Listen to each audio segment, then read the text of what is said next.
प्रेम से बोलिए विष्णु भगवान की जय। आप सभी का दिन शुभ हो। आज दिनांक है 12 जनवरी और दिन है सोमवार और माघ मास के कृष्ण पक्ष की नौमी तिथि है। यह दोपहर में 12:43 तक रहेगी और उसके बाद दसवीं लग जाएगी। आज ब्रह्म मुहूर्त सुबह लगभग सुबह 5:38 से 6:26 तक रहेगा। सूर्योदय होगा सुबह 6:45 पर और सूर्यास्त 5:43 पर होगा। और आज राहु काल सुबह 8:05 से लेकर 9:25 तक रहेगा। पहले हम आपको सुनाते हैं माघ मास में सुने जाने वाली कहानियां। आज हम सुनेंगे शिव जी की कहानी। एक गांव में एक गरीब ब्राह्मण अपनी पत्नी व अपने पुत्र के साथ रहा करता था। उसके पुत्र का नाम सोमदत्त था। वह गरीब बूढ़ा ब्राह्मण नित्य प्रति शिव जी को जल चढ़ाया करता था और उसकी पत्नी ब्राह्मणी को यह सब बिल्कुल भी पसंद नहीं था। दरअसल ब्राह्मणी पहले बहुत पूजा पाठ करती थी, व्रत उपवास सब कुछ करती थी। इतना कुछ करने के बाद भी उसकी गरीबी दूर नहीं हो रही थी। जब ब्राह्मण जवान था तो कहीं से कथा सुनाकर पूजा पाठ करके दक्षिणा लाता, उसी से उसका गुजारा होता था। फिर भी ब्राह्मणी इस आस में पूजा पाठ करती थी, कभी न कभी उसकी गरीबी दूर होगी, किंतु उसके पूजा पाठ का कोई फल नहीं मिला। अब तो ब्राह्मण बूढ़ा हो गया था, उसमें इतनी शक्ति नहीं थी कि वह कहीं गांव-गांव में जाकर कथा कराए। वह बीमार रहने लगा। घर में कमाने वाला कोई भी नहीं था। ब्राह्मण का बेटा सोमदत्त गुरुकुल में पढ़ा करता था। अब ब्राह्मणी के घर में खाने के लाले पड़ गए तो वह गुस्से में पूजा पाठ करना छोड़ देती है और ब्राह्मण को भी पूजा पाठ करने से मना करने लगती है और कहती थी कि भोलेनाथ और अन्य देवी देवताओं का पूजा करते करते जवानी से बुढ़ापा आ गया, लेकिन भगवान ने हमारी गरीबी दूर नहीं की, उल्टा अब तो दाने दाने का मोहताज हो गया है। अरे मेरी ही मति मारी गई थी कि मैंने दिन रात उपवास व्रत किया, जब तब मैं अपने शरीर को सुखा दी। अब क्या देगा तुम्हारा शिव जो तुम्हें शिवलिंग पर जल चढ़ाया करते हो। ब्राह्मणी की बातों को सुनकर ब्राह्मण कुछ नहीं कहता। उसे तो अपने आराध्य भोलेनाथ पर विश्वास था। अब ब्राह्मण का बेटा अपनी शिक्षा पूरी करके गुरुकुल से वापस अपने घर आ गया और अपने माता पिता की सेवा करने लगा। एक दिन की बात है, सोमदत्त शिव मंदिर में अपने पिता के साथ पूजा पाठ कर रहा था और वहीं पर शिव भक्तों को कथा सुनाने लगा। वह कहता है कि जो भक्त भगवान की कथा को सुनते हैं, उनके मन में जो इच्छा रहती है, भोलेनाथ उनकी मनोकामना पूरी करते हैं। सोमदत्त की यह बात मंदिर में पूजा करने आए उसी राज्य के राजा ने सुन लिया और उसे यह बात बहुत ही अच्छी लगी और उसने सोमदत्त को अपने यहाँ राजकुमारी को कथा सुनाने के लिए नौकरी पर रख लिया। अब सोमदत्त प्रतिदिन राजा की लड़की को कथा सुनाने जाया करता था। वहां से दक्षिणा में जो भी मिलता था उसमें ही वह अपने परिवार का पालन पोषण करने लगा। इस पर भी ब्राह्मणी खुश नहीं थी। उसने कहा, मुझे अपने बच्चे का भविष्य की चिंता है। हमारा जीवन तो जैसे तैसे कट गया, लेकिन मेरे पुत्र का जीवन अभी बाकी है। हमारे मरने के बाद उसका क्या होगा। हमारी भक्ति पूजा पाठ का फल लगता है कभी नहीं मिलेगा। क्या भोलेनाथ को मेरा दुख दिखाई नहीं देता। मेरा पुत्र राजा के घर से जो कुछ भी लेकर आता है, माना कि उससे हमारा पूरी परिवार का पेट भर जाता होगा, किंतु और भी आवश्यकताएं कैसी पूरी होंगी। ईश्वर ने अपनी आंखें क्यों बंद कर रखी हैं। क्या मेरे पुत्र को हमारे तरह ही गरीबी में रहना होगा। ब्राह्मण और ब्राह्मणी की यह करुण पुकार जब माता पार्वती ने सुना तो उन्होंने शिव जी से कहा, हे देव महेश्वर, आप सर्वज्ञ हैं, आप क्यों इन दोनों की परीक्षा ले रहे हैं। प्रभु ब्राह्मण आपका परम भक्त है, अब आप उसके दुख का नाश करें प्रभु, अन्यथा कोई ब्राह्मण भी आपका पूजा करना बंद न कर दे, कहीं उसके मन में आपके प्रति विश्वास समाप्त न हो जाए। भोलेनाथ ने कहा, हे देवी आप चिंता न करें, मैंने उनके भाग्य का उदय बीज तो पहले ही बो दिया। अब हम दोनों को साथ में लक्ष्मी जी विष्णु जी को लेकर इस ब्राह्मण के घर जाने का समय आ गया। मेरी कृपा के साथ ही वह ब्राह्मण दंपति विष्णु लक्ष्मी के भी कृपा के पात्र है। उन दोनों पति पत्नी ने हम दोनों की पूजा एक साथ की है। हे देवी, पृथ्वी लोक पर जाकर हमें शिव लीला करनी है। अब शिव जी तुरंत माता पार्वती के साथ नंदी पर सवार होकर वैकुंठ लोक में जाते हैं, जहाँ दयानिधि भगवान विष्णु शेषनाग के सया पर विराजमान थे। माता लक्ष्मी उनके पांव दबा रही थी। तब शिव जी ने विष्णु जी से पृथ्वी लोक को चलने को कहा। विष्णु जी बोले, हे देवी लक्ष्मी, चलिए, हमारा भक्त का बुलावा आया है। अब क्या था, चारों ओर देवी देवता ने साधु का भेष धारण कर पृथ्वी लोक पर उपरोक्त ब्राह्मण के घर पहुंचकर अलख जगाई और कहा, अलख निरंजन, अलख निरंजन। घर में से बूढ़ा ब्राह्मण निकला।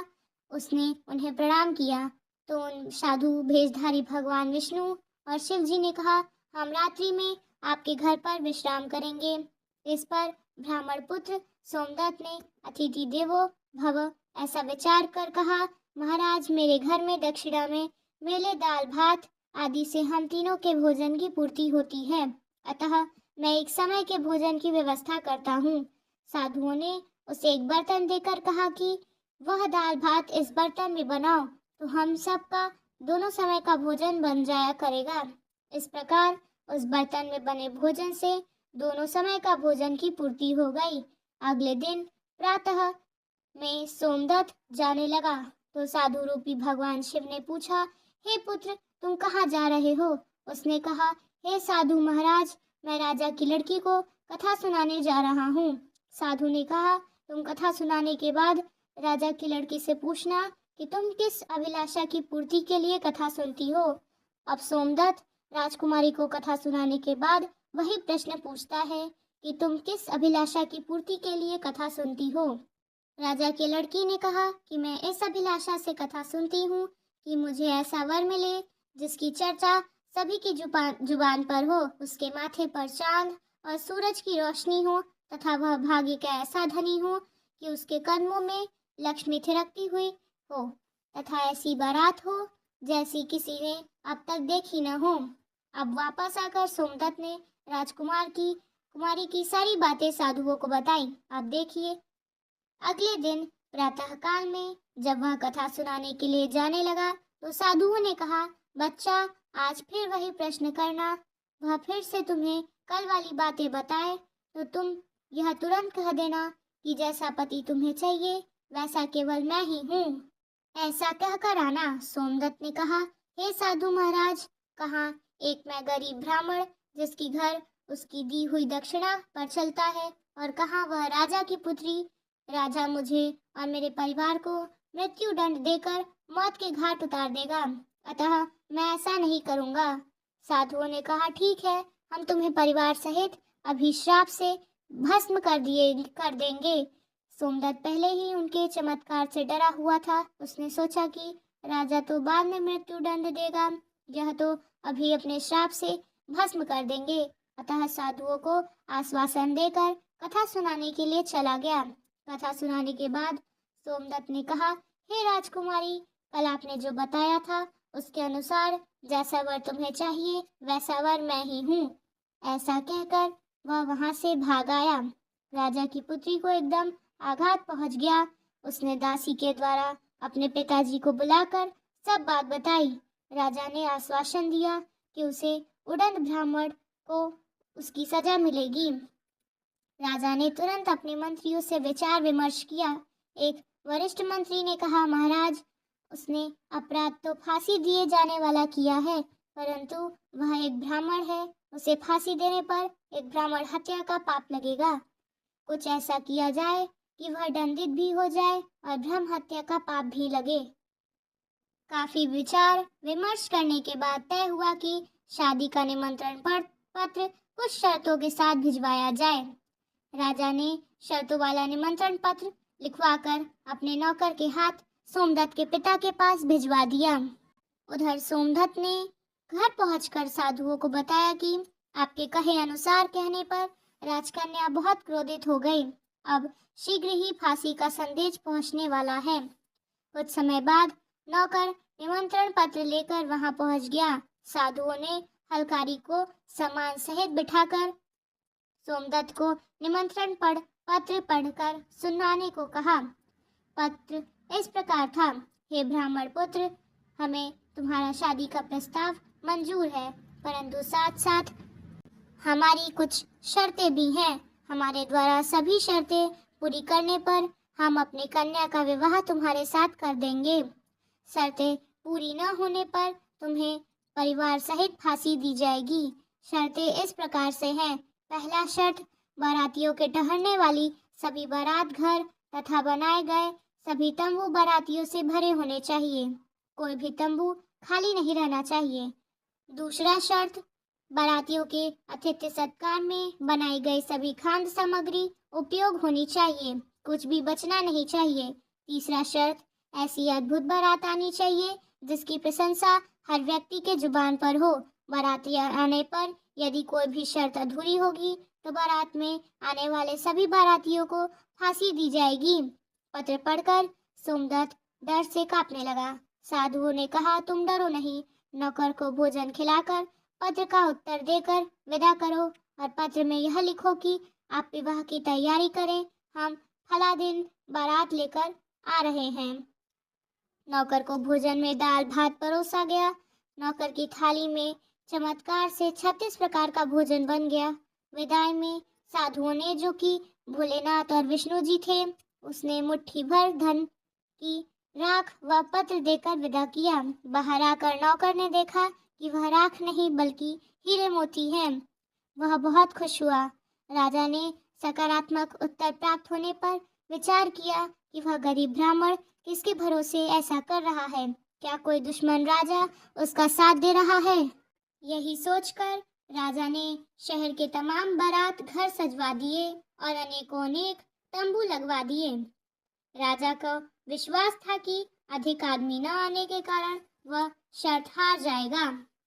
सोमदत्त अपनी बारात में चलने के लिए जिसे भी कहता वही उसे कहकर मना कर देता कि नहीं, तुम्हारा तो अंतिम समय आ गया है, हम बारात में तुम्हारे साथ मरने के लिए क्यों जाएं? ऐसी बात सुनकर वह बहुत ही परेशान था। शादी वाले दिन सोमदत्त को परेशान देखकर साधुओं ने कहा, पुत्र, आज तुम्हारा विवाह है और तुम परेशान हो रहे हो। तैयार होकर हमारे साथ चलो। तुम किसी बात की चिंता मत करो, हम तुम्हारे साथ हैं। सोमदत्त ने भाग्य में जो लिखा है वही होगा, यही सोचकर तैयार होकर साधुओं के साथ चल दिया। भगवान शिव जी ने इस बारात में चलने के लिए सभी देवताओं को मनुष्य के रूप में आमंत्रित कर दिया तथा भूत प्रेत व अनेक गणों को भी शादी में बुला लिया, जिसके कारण सभी बारात घर व लगाए गए सभी तंबू भर गए। इसके बाद कुछ बाराती बिना तंबू के रह गए। राजा के पास सूचना भिजवाई गई कि बारातियों के ठहरने का प्रबंध और कराया जाए। सूचना मिलने पर राजा ने विचार किया कि कहां से इतने बाराती आ गए, चलकर देखना चाहिए। राजा तुरंत वहां पहुंचा। राजा को आया देखकर शिव जी ने शुक्रवार शनि जी को बच्चे के रूप में बनाकर भूख के कारण रुला दिया। राजा ने दो बच्चों को रोते हुए देखकर पूछा कि यह दोनों बच्चे रो क्यों रहे हैं? साधु बने शिव जी ने कहा, इन्हें भूख लगी है राजन। राजा ने उन बच्चों को खाना खिलाने के लिए भेज दिया। कुछ समय बाद राजा के कर्मचारी ने आकर बताया कि महाराज, वे दोनों बच्चे तो सारा का सारा खाना खा गए और फिर भी भूख भूख चिल्ला रहे हैं। ऐसा सुनकर राजा बहुत परेशान हुआ। उसने अपना घमंड त्याग कर साधुओं के सामने नतमस्तक होकर कहा, महाराज, अब मेरी लाज आपके हाथ में है। साधुओं ने कहा, कोई बात नहीं, सब ठीक हो जाएगा। तुम अपने घर जाकर बारात की आगमनी की तैयारी करो। राजा ने शहर को बहुत ही सुंदर ढंग से सजवाया। दूसरी जगह जगह जगह झालरों से पूरा शहर एक दुल्हन की तरह सजाया गया। सोमदत्त भी विवाह के पोशाक में एक राजकुमार की तरह बहुत सुंदर दिखाई दे रहा था। शाम के समय उसे एक सुंदर रथ पे बिठाया गया। रथ के आगे अनेक प्रकार के बैंड बाजे नगाड़े वाले झूम रहे थे, नाच रहे थे। दूल्हे के मस्तक पर सेहरे को चांद और सूरज से सजाया गया। बाराती हाथ में मुद्राएं लेकर एक दूसरे पर न्यौछावर करके इधर उधर उड़ा रहे थे। बारात के इस दृश्य को देखकर लोग आपस में कहने लगे कि इस ब्राह्मण के भाग्य को तो देखो, इसके मस्तक के चेहरे पर चांद, सूरज और चारों तरफ से इस प्रकार धन लक्ष्मी उड़ाया जा रहा है मानो किसी बड़े राजा की बारात निकल रही है। ऐसी बारात हमने अपने जीवन में पहले कभी नहीं देखी और न आगे देखने की उम्मीद है। यह भाग्य का बड़ी धनी है। प्रजा के इस प्रकार की बातों को सुनकर माता पार्वती उन्होंने कहा, प्रभु आप जिस घर पर अपनी कृपा करते हैं उनके लिए अन्न धन के भंडार खोल देते हैं। भगवान भोलेनाथ ने कहा, हे पार्वती, जो भक्तगण मेरी पूरी श्रद्धा से और भक्ति से पूजा करते हैं मैं उन्हें उनके पूजा का फल अवश्य देता हूँ। उन्हें दुख कभी तक झेलना पड़ता है जब तक कि उनके पाप कर्म खत्म नहीं हो जाते। पुण्य कर्म जैसे ही उदय होते हैं उनके भाग्य के दरवाजे खुल जाते हैं और जो भक्त भगवान की कथाओं को सुनता है उन्हें भी राजकुमारी की तरह फल प्राप्त होता है। राजकुमारी ने प्रतिदिन भगवान की कथाएं सुनी। उसने मन में जो भी कामना थी उसे वह मिला। यह तो भोलेनाथ, माता पार्वती, विष्णु जी, लक्ष्मी जी की महिमा थी, जिसके कारण ब्राह्मण धनी हो गया। उसका भी घर महल की तरह सुंदर हो गया। उसके घर में नौकर चाकर इत्यादि की कमी नहीं थी। अपार धन दौलत से भरा हुआ था और ब्राह्मणी ने भी फिर से भगवान की पूजा अर्चना करनी शुरू कर दी। एक बार प्रेम से बोलिए, लक्ष्मी नारायण भगवान की जय। 8वां अध्याय श्रवण करें उससे पहले हाथ जोड़कर प्रार्थना करें। यमदूत कहने लगा कि तुमने बड़ी सुंदर वार्ता पूछी है। यद्यपि मैं पराधीन हूँ फिर भी तुम्हारे स्नेहवश अपनी बुद्धि के अनुसार बतलाता हूँ। जो भी प्राणी काया, वाचा और मनसा से कभी दूसरों को दुख नहीं देते वे यमलोक में नहीं जाते। हिंसा करने वाले वेद, यज्ञ, तप और दान से भी उत्तम गति को नहीं पाते। अहिंसा सबसे बड़ा धर्म, तप और दान ऋषियों ने बताया है। जो मनुष्य जल या पृथ्वी पर रहने वाले जीवों को अपने भोजन के लिए मारते हैं वे कालसूत्र नाम नर्क में पड़ते हैं और वहां पर अपना मांस खाते हैं और रक्त पीप पान करते हैं तथा पीप की कीच में उनको कीड़े काटते हैं। हिंसक, जन्मांध, काने, कुबड़े, लूले, लंगड़े, दरिद्र और अंगहीन होते हैं। इस कारण इस लोक तथा परलोक में सुख की इच्छा करने वाले को काया, वाचा तथा मन में दूसरों का द्रोह नहीं करना चाहिए। जो हिंसा नहीं करते उनको किसी प्रकार का भय नहीं होता। जिस तरह सीधी और टेढ़ी दोनों प्रकार की बहने वाली नदियां समुद्र में मिल जाती हैं, वैसे ही सब धर्म अहिंसा में प्रवेश कर जाते हैं। ब्रह्मचारी, गृहस्थ, वानप्रस्थी तथा यति सभी अपने अपने धर्म का पालन करने और जितेंद्रिय रहने से ब्रह्मलोक को प्राप्त करते हैं। जो जलाशय आदि बनाते हैं और सदैव पांचों यज्ञ करते हैं वे यमपुरी में नहीं जाते। जो इंद्रियों के वशीभूत नहीं है, वेदवादी और नित्य ही अग्नि अर्थात हवन आदि का पूजन करते हैं वे स्वर्ग को जाते हैं। युद्ध भूमि में जो शूरवीर मर जाते हैं वे सूर्य लोक को प्राप्त होते हैं। जो अनाथ स्त्री, शरण में आए हुए तथा ब्राह्मण की रक्षा के लिए प्राण देते हैं वे कभी स्वर्ग से नहीं लौटते। जो मनुष्य लूले, लंगड़े, वृद्ध, अनाथ तथा गरीबों का पालन करते हैं वह भी स्वर्ग में जाते हैं। जो मनुष्य गौ के लिए पानी का आश्रय करते हैं तथा कुआं, तालाब और बावड़ी बनवाते हैं वे सदैव स्वर्ग में निवास करते हैं। जैसे जैसे जीव इनमें से पानी पीता है वैसा ही उनका धर्म आगे बढ़ता है। जल से ही मनुष्य के प्राण है, इसलिए जो प्याऊ आदि लागते हैं वह अक्षय स्वर्ग को प्राप्त होते हैं। बड़े बड़े यज्ञ भी उनको फल नहीं देते जो अधिक छाया वाले वृक्ष मार्ग में लगाने से देते हैं। जो मनुष्य वृक्ष रोपण करता है वह सदैव दानी और यज्ञ करने वाला होता है। जो अच्छे फल और अच्छी छाया वाले मार्ग के वृक्षों को काटता है वह नरकगामी होता है। तुलसी का पौधा लगाने वाला सब पापों से छूट जाता है। जिस घर में तुलसी वन है वह घर तीर्थ के समान है और उस घर में कभी यमदूत नहीं जाते। तुलसी के सुगंध से पितरों का चित्त आनंदित हो जाता है और वे विमान में बैठकर विष्णु लोक हो जाते हैं। नर्मदा नदी का दर्शन, गंगा का स्नान और तुलसी दल का स्पर्श, यह सब बराबर बराबर फल देने वाला है। हर एक द्वादशी को ब्रह्मा भी तुलसी का पूजन करते हैं। रत्न, सोना, फूल तथा मोती की माला के दान का इतना पुण्य नहीं जितना तुलसी की माला के दान का है। जो फल आम के 1000 और पीपल के 100 वृक्षों को लगाने से होता है वह तुलसी के एक पौधे के लगाने से होता है। पुष्कर आदि तीर्थ, गंगा आदि नदी, वासुदेव आदि देवता सभी तुलसी में वास करते हैं। जो एक बार, 2 या 3 बार रेवा नदी से उत्पन्न शिव मूर्ति की पूजा करते हैं अथवा स्फुटिक रत्न के पत्थर से आप निकले हुए तीर्थ में, पर्वत या वन में रखी हुई शिव की मूर्ति की पूजा करते हैं और सदैव ओम नमः शिवाय मंत्र का जाप करते हैं, यमलोक की कथा भी नहीं सुनते। प्रसंग, शत्रुता, अभिमान से शिव पूजा के समान पापों को नष्ट करने वाला तथा कीर्ति देने वाला 3 लोक में और कोई काम नहीं है। जो शिवालय स्थापित करते हैं वे शिवलोक में जाते हैं। ब्रह्मा, विष्णु तथा शिव का मंदिर बनाकर मनुष्य वैकुंठवासी होता है। जो भगवान की पूजा के लिए फूलों का भाग लगाते हैं वे धन्य हैं। जो माता पिता, देवता और अतिथियों का सदैव पूजन करते हैं वे ब्रह्मलोक को प्राप्त होते हैं। प्रिय श्रोताओं, माघ मास महात्म्य में आज के अध्याय में बस इतना ही। अब सुनिए आज की भागवत कथा।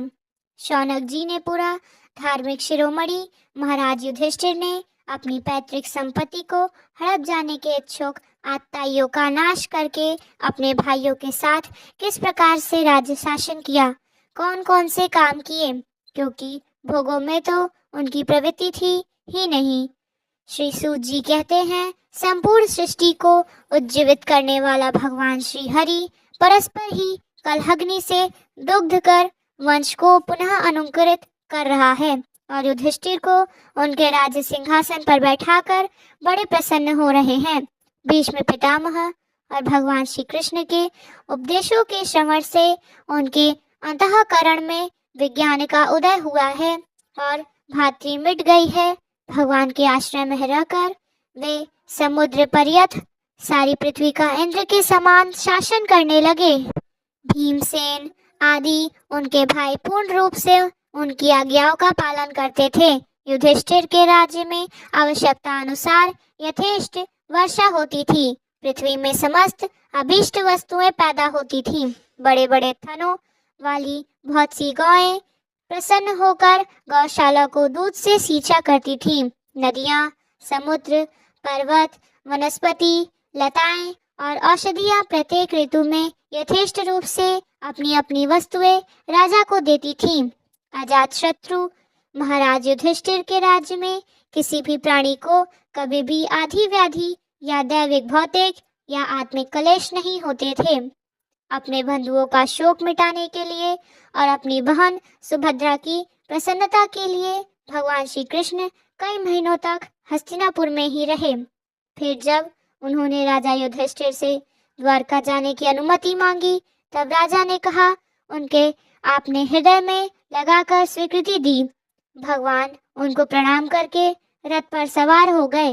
कुछ लोगों ने जो समान उम्र वाले थे उनका आलिंगन किया, कुछ छोटी उम्र वालों ने उन्हें प्रणाम किया। उस समय द्रौपदी, सुभद्रा, कुंती, उत्तरा, गांधारी, धृतराष्ट्र, कृपाचार्य, नकुल, सहदेव, भीमसेन, धौम्य और सत्यवती आदि सब मूर्छित हो गए। वे शारंगपाणी श्री कृष्ण का विरह तो सहन नहीं कर सके। भगवान भक्त सत्पुरुष के संग से जिसका दुसंग छूट गया है वह विचारशील पुरुष भगवान के मधुर मनोहर सुयश को एक बार भी सुन लेने पर फिर उसे छोड़ने की कल्पना नहीं करता। उन्हीं भगवान के दर्शन तथा स्पर्श से उनके साथ आलाप करने से तथा साथ ही साथ सोने, उठने, बैठने और भोजन करने से जिनका संपूर्ण हृदय उनके समर्पित होता है, वे पांडव भला उनका विरह कैसे सह सकते हैं। उनका चित्त द्रवित हो रहा है। वे सब निनिमेष नेत्रों से भगवान को देखते हुए स्नेह बंधन से बंधकर जहाँ तक तहाँ दौड़ रहे थे। भगवान श्री कृष्ण के घर से चलते समय उनके बंधुओं की स्त्री के नेत्र उत्कंठावश उमड़ते हुए आंसुओं से भर गए, परंतु इस भय से कहीं की यात्रा के समय अपशगुन न हो जाए, उन्होंने बड़ी कठिनाई से अपने आंसुओं को आंखों में ही रोक लिया। भगवान के प्रस्थान के समय मृदंग, शंख, भेरी, वीणा, ढोल, धुंधरी, नगाड़े, घंटे आदि बजने लगे। भगवान के दर्शन की लालसा से कुरुवंश की स्त्रियां अट्रियां पर चढ़ गई और प्रेम, लज्जा और मुस्कान से युक्त चितवन से भगवान को देखती हुई उन पर पुष्पों की वर्षा करने लगी। उस समय भगवान के प्रिय सखा घुंघराली वाले बालों अर्जुन ने अपने प्रियतम श्री कृष्ण का वह श्वेत छत्र जिसमें मोतियों की झालर लटक रही थी और जिसका डंडा रत्नों का बना हुआ था, अपने हाथ में ले लिया। उद्यव और सात्यकी बड़े विचित्र चुवर ढुलाने लगे। मार्ग में भगवान श्री कृष्ण पर चारों ओर से पुष्प की वर्षा हो रही थी, बड़े ही मधुर जाकी थी। जहाँ तहाँ ब्राह्मणों के दिए हुए सत्य आशीर्वाद सुनाई पड़ रहे थे। वे सगुण भगवान के तो अनुरूप ही थे, क्योंकि उनमें सब कुछ है, परंतु निर्गुण के स्वरूप नहीं थे, क्योंकि उनमें कोई प्राकृतिक गुण नहीं है। हस्तिनापुर की कुलीन रमणियां, जिनमें मन भगवान श्री कृष्ण में रम गया था, आपस में ऐसी बातें कर रही थी जो सबके कान और मन को आकर्षित कर रही थी। वे आपस में कह रही थी, सखियों, यह वे ही सनातन परम पुरुष है जो प्रलय के समय भी अपने अद्वितीय निर्विशेष स्वरूप में स्थित रहते हैं।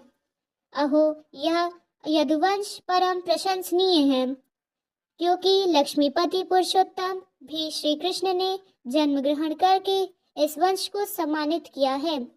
यह पवित्र मधुबन अर्थात ब्रजमंडल भी अत्यंत धन्य है, जिससे उन्होंने अपने बचपन और किशोरावस्था में घूम फिर कर सुशोभित किया है। बड़े हर्ष की बात है कि द्वारका ने स्वर्ग के यश का तिरस्कार करके पृथ्वी के पवित्र यश को बढ़ाया है। क्यों न हो, वह वहाँ की प्रजा अपने स्वामी भगवान श्री कृष्ण को जो बड़े प्रेम से मंद मंद मुस्कुराते हुए उन्हें कृपा दृष्टि से देखते हैं, निरंतर निहारती रहती हैं। सखी, जिनका उनके पाणी ग्रहण किया है, उन स्त्रियों ने अवश्य ही व्रत, स्नान, हवन आदि के द्वारा इन परमात्मा की आराधना ही की है, क्योंकि वे बार बार उनकी उस अधर सुधा को पाने ही जो जाती हैं, जिनके स्मरण मात्र से ही ब्रज बालाएं आनंद से मूर्छित हो जाया करती हैं।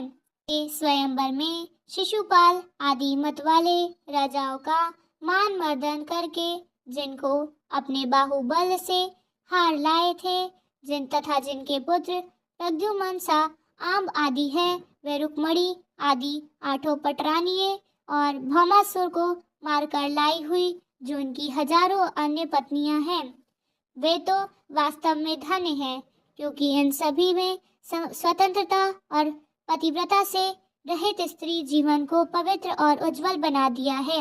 इनकी महिमा का वर्णन भला कोई कैसे करे। इनके स्वामी साक्षात कमल नयन भगवान श्री कृष्ण जो हैं, जो नाना प्रकार की प्रिय चेष्टाओं तथा पराजित आदि प्रिय वस्तुओं की भेंट से इनके हृदय में प्रेम और आनंद को बढ़ाते हुए कभी एक क्षण के लिए भी इन्हें छोड़कर दूसरी जगह नहीं जाते। हस्तिनापुर की स्त्रियां इस प्रकार बातचीत कर रही थीं। भगवान श्री कृष्ण मंद मंद मुस्कुराते हुए और प्रेम भरी चितवन से कहे, उन सब का अभिनंदन करते हुए वहां से विदा हो गए। अजात शत्रु युधिष्ठिर ने भगवान श्री कृष्ण की रक्षा के लिए हाथी, घोड़े, रथ और पैदल सेना उनके साथ कर दी। उन्हें स्नेहवश यह शंका होने लगी थी कि कहीं रास्ते में शत्रु उन पर आक्रमण न कर दें। सुदृढ़ प्रेम के कारण कुरुवंश पांडव भगवान के साथ बहुत दूर तक चले गए। वे लोग उस समय भावी विरह से व्याकुल हो रहे थे। भगवान श्री कृष्ण ने फिर उन्हें बहुत आग्रह करके विदा किया और सात्यकी उद्यव आदि प्रेमी मित्रों के साथ द्वारका की यात्रा की। शौनक जी वे कुरु जंगल, पांचाल, सुरसेन, यमुना के तटवर्ती प्रदेश, ब्रह्मवर्त, कुरुक्षेत्र, मत्स्य, सारस्वत और मधुरन देश को पार करके सामवीर और अभीर देश के पश्चिमार्थ में गए। उस समय अधिक चलने के कारण भगवान के रथ के घोड़े कुछ कुछ थक से गए थे। मार्ग में जगह जगह पर लोग उपहार आदि के द्वारा भगवान का सम्मान करते। सायल होने पर वे रथ से भूमि पर उतर आते और जलाशय पर जाकर संध्या वंदन करते। यही उनकी दिनचर्या थी। सूत जी कहते हैं, श्री कृष्ण ने अपनी समृद्ध अनर्त देश में पहुंचकर वहां के लोगों की विरह वेदना बहुत कुछ शांत करते हुए अपना श्रेष्ठ पांचजन्य नामक शंख बजाया। भगवान के होठों की लाली से लाल हुआ।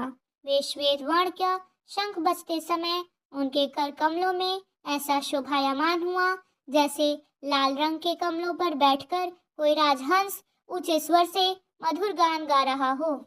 भगवान के शंख की वह ध्वनि संसार के भय को भयभीत करने वाली है। उसे सुनकर सारी प्रजा अपने स्वामी श्री कृष्ण के दर्शन की लालसा से नगर के बाहर निकल आए। भगवान श्री कृष्ण आत्माराम हैं। वे अपने आत्मलाभ से ही सदा सर्वदा पूर्ण काम हैं। फिर भी जैसे लोग बड़े आदर से भगवान सूर्य को भी दीपदान करते हैं, वैसे ही अनेक प्रकार की भेंटों से प्रजा ने श्री कृष्ण का स्वागत किया। सबके मुख कमल प्रेम से खिल गए। जो उनके विरह से मुरझा चुके थे, वे हर्ष गदगद वाणी से सबको सुहृद और संरक्षण भगवान श्री कृष्ण की ठीक वैसे ही स्तुति करने लगे जैसे कि बालक अपने पिता से अपनी तोतली बोली में बात करते हैं। स्वामीन, हम आपके उन चरण कमलों को सदा सर्वदा प्रणाम करते हैं जिनकी वंदना ब्रह्मा, शंकर और इंद्र तक करते हैं, जो इस संसार में परम कल्याण चाहने वालों के लिए सर्वोत्तम आश्रय है, जिनकी शरण ले लेने पर परम समर्थ काल भी एक बाल तक बाका नहीं कर सकता। विश्व भावन आप ही हमारे माता पिता, आप ही हमारे सुहृद स्वामी हैं, आप ही हमारे सद्गुरु और परम आराध्य देव हैं। हम आपको पाकर सनाथ हो गए, क्योंकि आपके सर्व सौंदर्य सार अनुपम रूप को हम दर्शन करते रहेंगे। कितना सुंदर मुख है, प्रेमपूर्ण मुस्कान से स्निग्ध यह चितवन। यह दर्शन तो देवताओं के लिए दुर्लभ है।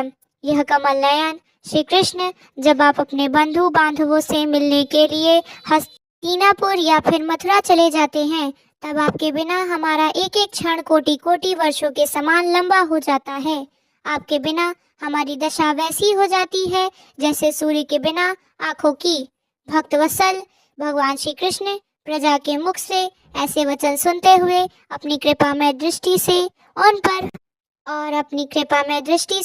उन पर अनुग्रह की वर्षा करते हुए द्वारका में प्रवेश कर गए। जैसे नाग अपनी नगरी में भोगवती अर्थात पातालपुरी की रक्षा करते हैं, वैसे ही भगवान की वह द्वारकापुरी भी मधुबोज, दशार, अहर, कुकुर, अंधक और वृणवंशी यादवों से, जिनके परिक्रमों की तुलना और किसी से नहीं की जा सकती, सुरक्षित थी। वह पूरी समस्त ऋतुओं के संपूर्ण वैभव से संपन्न और पवित्र वृक्षों एवं लताओं के कुंजों से युक्त थी। जगह जगह पर फलों से भरे हुए बगीचे, पुष्प वाटिकाएं और क्रीड़ावन थे। बीच बीच में कमल युक्त सरोवर नगरी की शोभा बढ़ा रहे थे। घरों के प्रत्येक द्वार पर दही, अक्षत, फल, ईख, जल से भरे हुए कलश, उपहार की वस्तुएं, धूप आदि सजा दिए गए थे। उदार शिरोमणि, वसुदेव, अक्रूर, उग्रसेन, अद्भुत पराक्रमी, बलराम, विद्युमन, चारुदेशन और जामवती नंदन सा जब यह सुना कि हमारे प्रीतम भगवान श्री कृष्ण आ रहे हैं, तब उनके मन में आनंद उमड़ा कि उन लोगों ने अपने सारे आवश्यक कार्य जैसे सोना, बैठना और भोजन आदि भी छोड़ दिए। प्रेम के आवेग से उनका हृदय उछलने लगा। वे मंगल शकुन के लिए एक गजराज को आगे रखकर स्वास्थान पाठ करते हुए मांगलिक सामग्रियों से सुसज्जित ब्राह्मणों को साथ लेकर चल पड़े।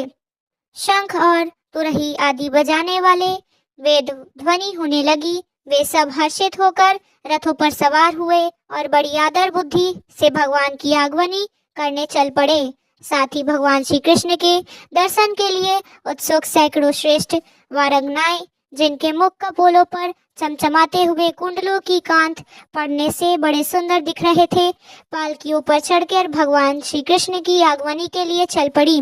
भगवान श्री कृष्ण ने बंधु बांधवों, नागरिकों और सेवकों से उनकी योग्यता के अनुसार अलग अलग मिलकर सबका सम्मान किया।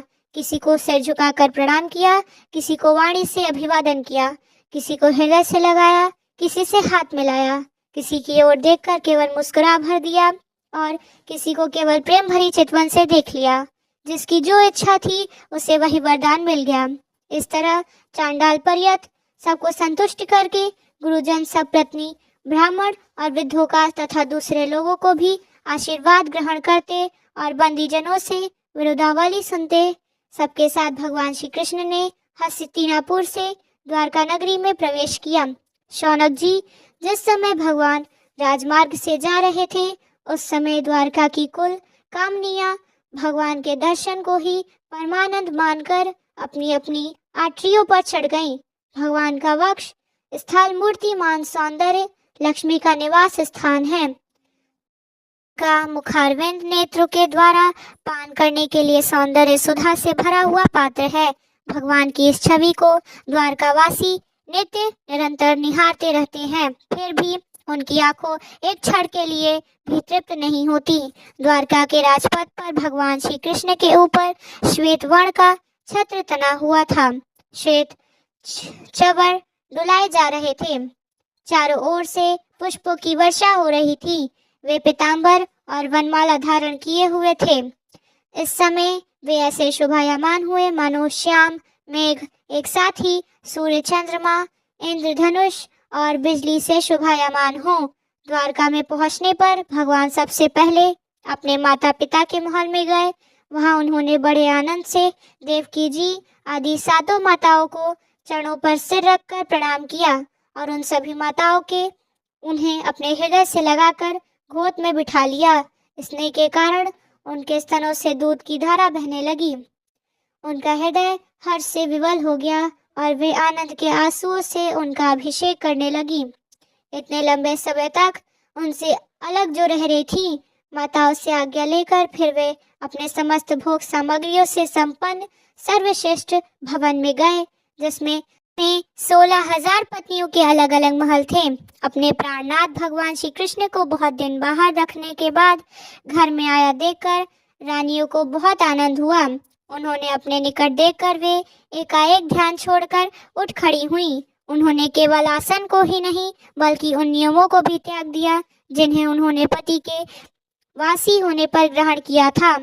वे नियम क्या थे यह भी जान लीजिए। जिसका पति परदेश चला गया हो उसे इन नियमों का पालन करना चाहिए, जैसे कि खेल कूद, श्रृंगार, सामाजिक उत्सव में भाग लेना, हंसी मजाक करना और पराए घर जाना। इन 5 कामों को त्याग करना चाहिए। तो यह सभी काम भगवान श्री कृष्ण की उन 16,000 पत्नियों ने त्याग दिए थे। उस समय जब उन्होंने श्री कृष्ण के आगमन का सुना तो उनके मुख और नेत्रों में लज्जा छा गई। भगवान के प्रति उनका भाव बड़ा ही गंभीर था। उन्होंने पहले ही मन नेत्रों के द्वारा और फिर पुत्रों के बहाने शरीर से उनका आलिंगन किया। शौनक जी, उस समय उनके नेत्रों में जो प्रेम के आंसू छलकाए थे, उनके संकोचवश उनको बहुत रोका। फिर भी विवशता के कारण वे गालों पर ढुरक ही गए। यद्यपि भगवान श्री कृष्ण एकांत में तो सर्वदा ही उनके पास रहते थे, वे उनसे कभी भी अलग नहीं हुए थे, फिर भी उनके चरण कमल उनके पद पद पर नए नए ही जान पड़ते भला स्वभाव से ही चंचल लक्ष्मी, जिन्हें एक क्षण के लिए कभी नहीं छोड़ती, उनकी सानिध्य से किस स्त्री को तृप्ति हो सकती है। जैसे वायु बासों के संघर्ष से दावानल पैदा करके उन्हें जला देता है, वैसे ही पृथ्वी के भारभूत और शक्तिशाली राजाओं में परस्पर फूट डालकर बिना शस्त्र ग्रहण किए ही भगवान श्री कृष्ण ने उन्हें कई अक्षौहिणी सेना सहित एक दूसरे से मरवा डाला। और उसके बाद आप भी उपराम हो गए। साक्षात परमेश्वर ही अपनी लीला से इस मनुष्य लोक में अवतीर्ण हुए थे और सहस्त्रों रमणी रत्नों में रहकर उन्होंने साधारण मनुष्यों की तरह क्रीड़ा की, जिनकी निर्मल और मधुर हंसी और उनके हृदय के उन्मुक्त भावों को सूचित करने वाली थी, जिनकी लजीली चितवन की चोट से बेसुध होकर विश्व विजय कामदेव ने भी अपने धनुष का परित्याग कर दिया था। वे कमनियां अपनी काम विलासों से जिनके मन में बिल्कुल भी शोभ पैदा नहीं कर सकी, उन असंग भगवान श्री कृष्ण को संसार के लोग अपने ही समान मनुष्यों की तरह मानविक कर्म करते देखकर असक्त मनुष्य समझते हैं। यही तो उनकी मूर्खता है, यही तो भगवान की भगवत्ता है कि वे प्रकृति में स्थित होकर भी उसके गुणों से कभी लिप्त नहीं होते। अब भगवत कथा में आप सभी परीक्षित महाराज जी के जन्म की कथा सुनिए। शौनक जी ने कहा, अश्वत्थामा ने जो अत्यंत तेजस्वी ब्रह्मास्त्र चलाया था, उससे उत्तरा का गर्भ भी नष्ट ही हो गया था, परंतु भगवान ने उसे पुनः जीवित कर दिया। उसे गर्भ से पैदा हुआ महाज्ञानी महात्मा परीक्षित के, जिन्हें सुखदेव ने ज्ञानोपदेश दिया, जन्म कर्म मृत्यु और उसके बाद जो गति उन्हें प्राप्त हुई, वह सब यदि आप ठीक समझे तो कहिए। हम लोग बड़ी श्रद्धा के साथ उस वृतांत को सुनना चाहते हैं। तब श्री सूत जी ने कहा, धर्मराज युधिष्ठिर अपनी प्रजा को प्रसन्न रखते हुए पिता के समान उसका पालन करने लगे। भगवान श्री कृष्ण के चरण कमलों के सेवन से वे समस्त भोगों से निष्प्रय हो गए थे। शनकादि ऋषियों, उनके पास अतुल संपत्ति थी। उन्होंने बड़े बड़े यज्ञ किए थे और उनके फलस्वरूप श्रेष्ठ लोगों का अधिकार प्राप्त किया था। उनकी रानियां और भाई अनुकूल थे। सारी पृथ्वी उनकी थी। वे जम्बू द्वीप के स्वामी थे और उनकी कीर्ति स्वर्ग तक फैली हुई थी। उनके पास भोग की ऐसी सामग्री थी जिसके लिए देवतागण भी लाल रहते थे, परंतु जैसे भूखे मनुष्य को भोजन के अलावा दूसरे पदार्थ नहीं सुझाते, वैसे ही भगवान के सिवा दूसरा कोई भी वस्तु सुख नहीं देती थी।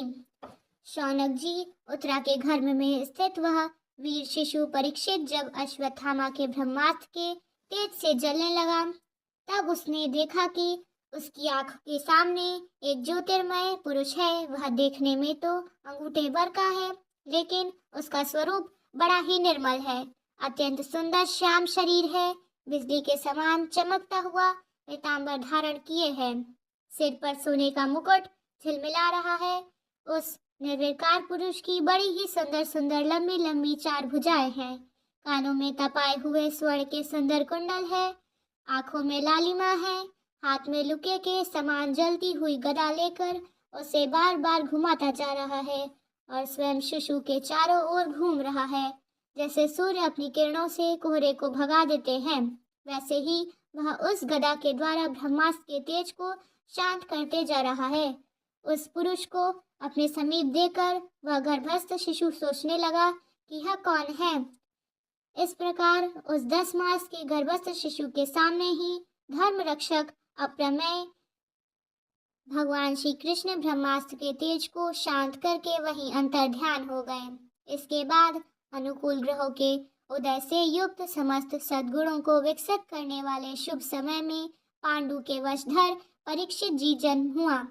जन्म के समय ही वह बालक इतना तेजस्वी दिख रहा था मानो स्वयं पांडु ने फिर से जन्म लिया हो।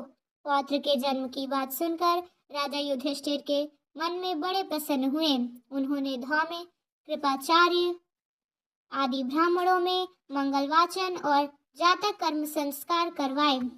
ब्रह्मा महाराज युधिष्ठिर दान के योग्य समय को जानते थे। उन्होंने प्रजातीर्थ नामक काल में अर्थात नाल काटने के पहले ही ब्राह्मणों को स्वर्ण गायें, पृथ्वी, गांव, उत्तम जाति के हाथी, घोड़े और उत्तम अन्न का दान दिया।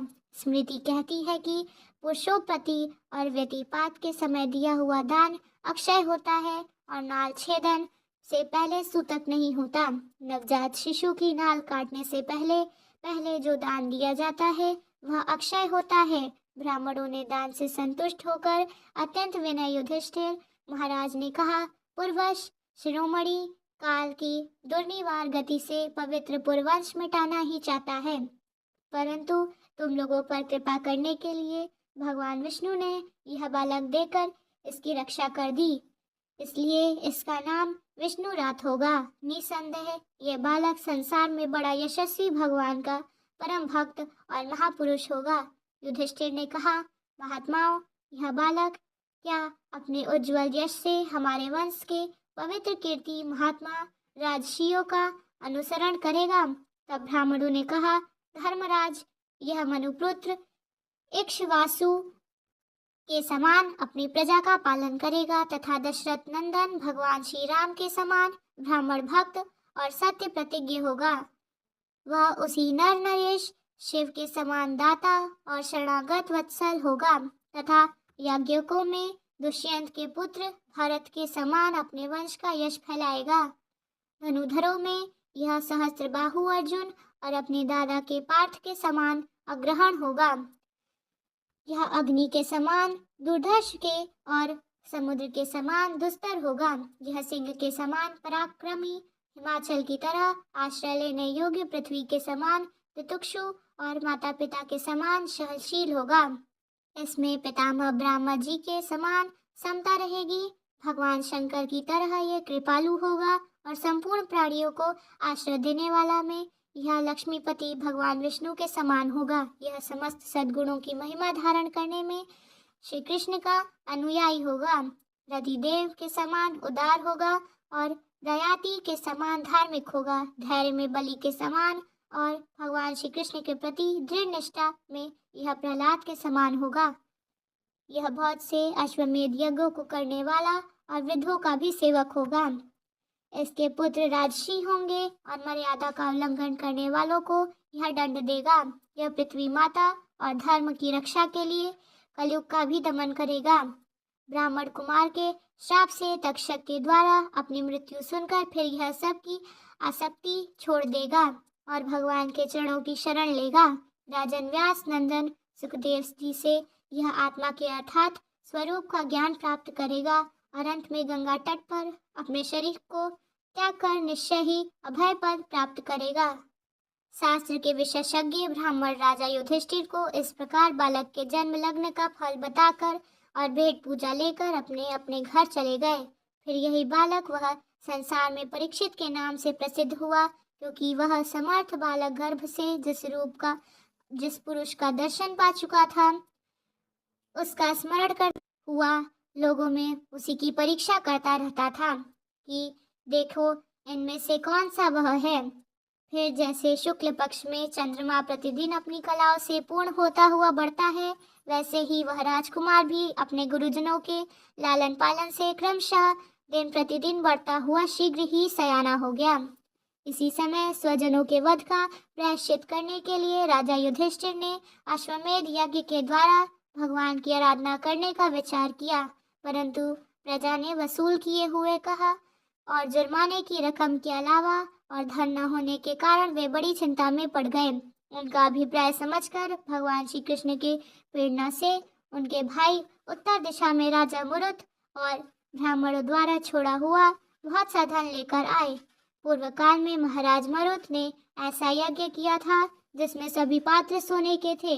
यज्ञ समाप्त हो जाने पर उन्होंने वे पात्र उत्तर दिशा में फेंकवा दिए थे और उन्होंने ब्राह्मणों को भी इतना धन दिया था कि वे लोग उसे ले जा नहीं सके और वे भी उसे उत्तर दिशा में ही छोड़कर चले आए। धन पर केवल राजा का अधिकार होता है, इसलिए उस धन को मंगवाकर फिर से भगवान ने युधिष्ठिर महाराज का वह यज्ञ करवाया था। इस प्रकार उत्तर दिशा में प्राप्त धन से ही यज्ञ की सामग्री एकत्रित करके युधिष्ठिर महाराज ने 3 अश्वमेध यज्ञों के द्वारा भगवान की पूजा की। युधिष्ठिर के निमंत्रण से पधारे वे भगवान ब्राह्मणों द्वारा उनका यज्ञ संपन्न कराकर अपने सुहर पांडवों की प्रसन्नता के लिए कई महीनों तक वहीं रहे। शौनक जी इसके बाद भाइयों सहित राजा युधिष्ठिर और द्रौपदी से अनुमति लेकर अर्जुन के साथ यदुवंशियों से घिरे हुए भगवान श्री कृष्ण ने द्वारका के लिए प्रस्थान किया। हरे कृष्ण। आज की भगवत कथा में बस इतना ही। अगर आपको यह वीडियो पसंद आई हो तो चैनल को लाइक और सब्सक्राइब कीजिएगा और बेल आइकन को प्रेस करिएगा, जिससे आपको यूनिक वर्ड ऑफ गॉड की सारी वीडियोस मिलती रहेंगी। और कमेंट में राधे राधे जरूर लिखिएगा।